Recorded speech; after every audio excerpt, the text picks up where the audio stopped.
Olá, muito boa tarde, você internauta, produtor rural que nos acompanha aqui ao vivo no site Notícias Agrícolas. Agora vamos falar sobre o setor sucroenergético, né? A gente vai saber melhor as informações relacionadas à última quinzena de agosto, né? Os dados que foram reportados pela Unic e também as expectativas aí para a gente saber melhor também o andamento dessa safra, uma safra 2021-22 que é bastante impactada pela questão climática, né? E segundo a gente tem ouvido aí, uma safra que será mais encurtada em relação às últimas temporadas. Então, muitas informações dessa safra tão atípica registrada aqui no centro-sul do país. A gente conversa agora, então, com a Beatriz Pupo, que esclarece para a gente todas essas informações. A Beatriz, que é analista sênior de biocombustíveis da S&P Global Platts Analytics. Beatriz, muito boa tarde. Obrigado pela sua presença mais uma vez aqui com a gente.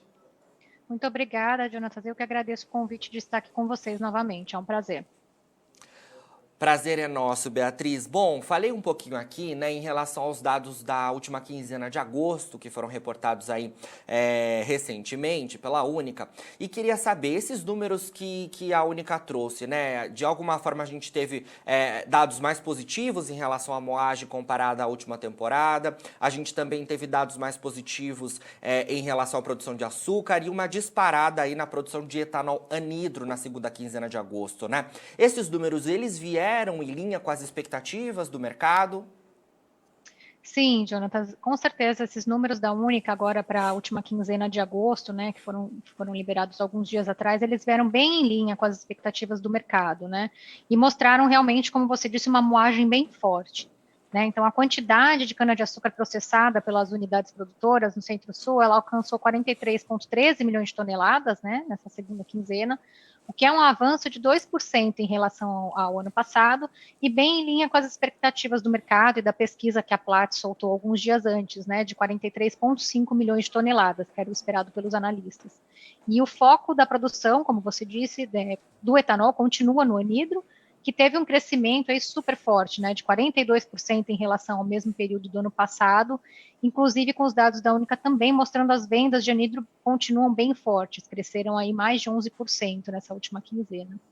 Agora, os dados da produtividade agrícola continuaram mostrando uma queda acentuada, porque, como você mesmo disse, essa tem sido uma safra que tem sido super impactada pelo fator climático, né? Então, devido a essa severa seca que a gente tem visto aí durante todos esses últimos meses, e as geadas também, né? Então, o resultado que a Única mostrou para a gente foram de 65,3 toneladas por hectare colhidos, né, registradas em agosto, comparado com 79,7 toneladas no mesmo período da safra 2021. Então, isso mostra uma queda de 18% aí, né, safra com safra. E no acumulado, quando a gente olha no acumulado, desde o início da safra, essa queda atinge 14%, né, com 85 toneladas por hectare no ciclo passado versus 72,9 nessa safra atual. Perfeito. Beatriz, diante desses dados recentes da Única, né, a gente já consegue ter um cenário mais claro de como será a finalização da safra 2021-22? Me parece que deve ser mais encurtada em relação aos últimos anos, né? E diante das expectativas de vocês, das projeções de vocês para a nossa moagem, produção de açúcar e produção de etanol, esses números acumulados da Única já mostram que logo mais a gente deve ter mesmo a finalização desse ciclo produtivo? Sem dúvida, Jonatas, isso foi um fator, assim, um dado que realmente veio corroborar com toda essa expectativa que o setor já tinha, né? Então, essa safra mais curta, ela é esperada devido a essa baixa produtividade, novamente, devido a esse longo período de estiagem e as geadas que contribuíram para a aceleração da colheita em muitas unidades produtoras, né? Então, de acordo com esses últimos dados da Única, o estágio da colheita ele está bem avançado em relação ao último ciclo agrícola, né? Hoje a gente tem 71% da área de cana já colhida, segundo a Única, e até os dados mostraram que nessa última quinzena de agosto, inclusive uma unidade produtora já havia encerrado a safra, e é esperado que mais 4 usinas devam encerrar mais algumas usinas devam encerrar durante as próximas semanas, e uma parcela maior, então, comparada à safra anterior, deve acabar antes do final de outubro, né? Nós aqui na Platts, nós ainda estimamos uma pequena moagem na primeira quinzena de novembro, mas que dependendo dos resultados que nós vimos aí para as próximas quinzenas, isso pode ser alterado, né? Mas isso significa que a gente teria, então, apenas mais 4 quinzenas de moagem, né? em que o período de entre-safra ele seria bem mais longo do que o usual dezembro a março, que nós estamos acostumados. Agora, em relação às nossas expectativas, aqui na Platts Analytics, a gente continua estimando um tamanho de safra na casa dos 522 milhões de toneladas, e se tiver um viés aí, é um viés de baixa. Então, pode ser que a gente venha a colocar um número um pouquinho mais baixo que isso, dependendo da produtividade agrícola nas próximas quinzenas. E no mix também. A gente hoje está com um mix de 46,1% para o açúcar, e pode ser que a gente tenha que revisar esse mix um pouquinho para baixo, na casa dos 45 altos, né? 45,7, por aí. Uhum.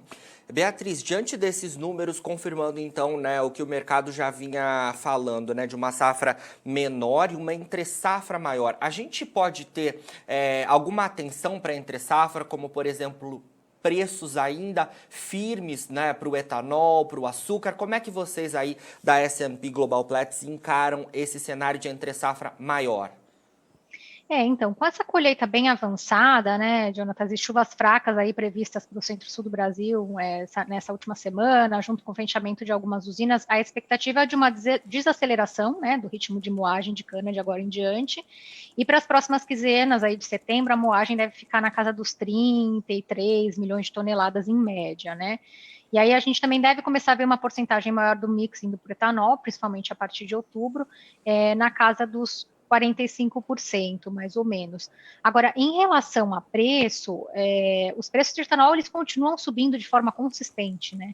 Então, desde o final de março, tem batido os recordes atrás de recordes, né? Desde maio. E esse mês não foi diferente.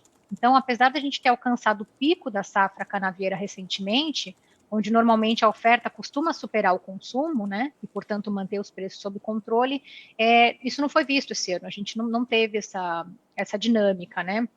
E nessa semana, inclusive, ontem, na verdade, dia 14 de setembro, foi atingido um novo recorde histórico para os preços de etanol hidratado na base usina, né, PVU Usina Ribeirão Preto.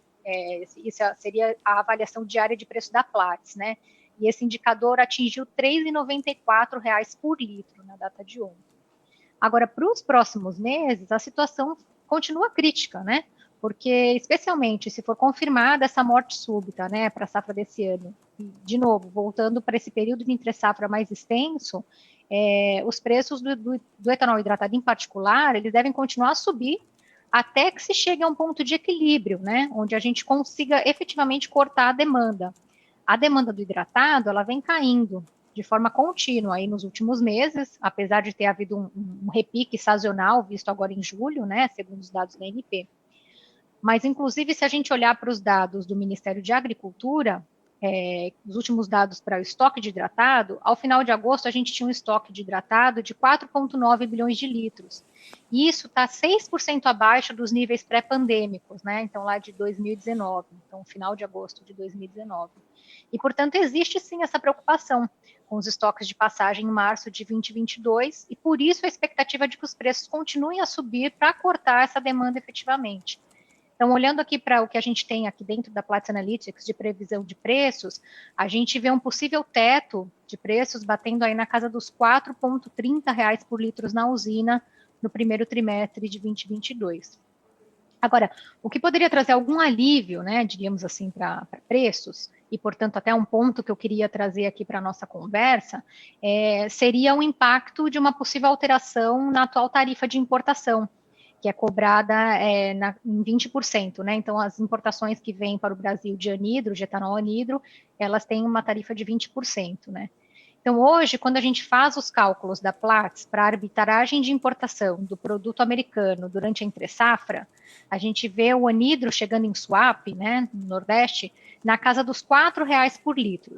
Isso para produto pagando os 20% de tarifa, né? Agora, caso houvesse alguma isenção por parte do governo brasileiro, né, então, por exemplo, uma isenção temporária dessa tarifa de 20% nesses meses mais críticos de entre-safra, como a gente já viu acontecer no passado, né?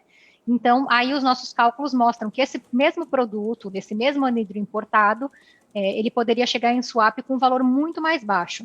Então, próximo aí de R$ 13,45, R$ 3,50 por litro. O que faria uma grande diferença, né, em termos de impacto econômico e social. Certo. Beatriz, passando um pouquinho a falar em relação à safra e também a gente ver aí as informações que podem repercutir nos próximos meses e até para a safra 2022-23, queria trazer aqui para o nosso bate-papo uma questão que eu tenho ouvido bastante, que são os incêndios, principalmente aqui no estado de São Paulo, né? A safra 2021-22 que a gente viu com seca bastante latente, né? Depois tivemos registros de geadas e agora aí, justamente por conta desse cenário de seca, a gente tem visto aí registros bastante relevantes de incêndios, atingindo inclusive grandes grupos produtores, né? Como é que vocês aí veem esse cenário? O cenário realmente ele é preocupante, né, Jonatas? Porque a gente já está falando de uma cana, de uma planta que está extremamente fragilizada, né? Então existe sim essa preocupação. A gente tem escutado realmente de alguns grupos perdas de campos inteiros, né, para essa questão do fogo, né, do incêndio.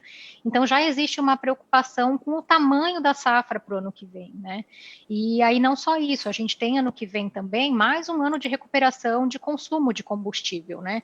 Então hoje a gente está falando do ciclo Otto crescendo aí por volta de 4%, 5%, talvez um pouquinho menos, dependendo do andar do consumo dos próximos meses, mas para o ano que vem a gente tem novamente mais um crescimento, né? Hoje a gente está estimando esse crescimento do ciclo Otto na casa dos 2%. E ao mesmo tempo, os preços fortes do açúcar continuam incentivando as usinas a comprometerem grande parte da sua produção já, né, do ano que vem. Então a gente deve ter mais um ano de preços elevados para o etanol, né, para o combustível aqui para o consumidor brasileiro, realmente. Certo, Beatriz. Olha, muito obrigado pelas suas informações mais uma vez aqui, viu? Excelentes informações mais uma vez aqui no Notícias Agrícolas, você esclarecendo para a gente todo esse cenário de safra 2021-22, uma safra que de fato deve ficar para a história aqui, né? Há muito tempo isso não era registrado, né? Então a gente acompanhando muito de perto com vocês aí da S&P Global Platts, a gente agradece demais, viu? Imagina, Jonathan, a gente fica à disposição. Realmente tem sido uma dinâmica muito interessante da gente acompanhar, uma safra desafiadora, mas que nós continuamos a acompanhar de pertinho e estamos sempre à disposição para conversar sobre isso. Com certeza, né? Nesse momento aí, o importante mesmo é ter informações precisas, como a gente tem feito aqui com vocês da S&P Global Platts. Então, conversamos aqui ao vivo com Beatriz Pupo, analista sênior de biocombustíveis da S&P Global Platts Analytics.